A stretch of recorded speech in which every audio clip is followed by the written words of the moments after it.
Yo no sé qué es lo que opinan ustedes, pero estaba aquí trabajando hoy.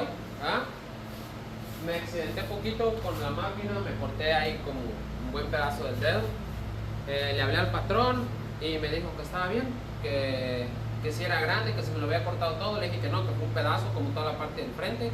Me dijo que no era un gran deal, que fuera a su casa y que él me remendaba ahí, que me cuidaba. Eso es lo que hizo. Y me dijo que me regresara y terminara de trabajar acá, de pintar esto. Que una vez terminando, que ya me podía ir a la casa, me dijo. Una vez que terminara de pintar esta cocina, que ya estaba bien, que se fuera y que llegara a su casa de nuevo para checarlo, a ver cómo estaba, y que ya me ponía otro, pero que era todo lo que se ocupaba. Yo no sé si eso está bien, pero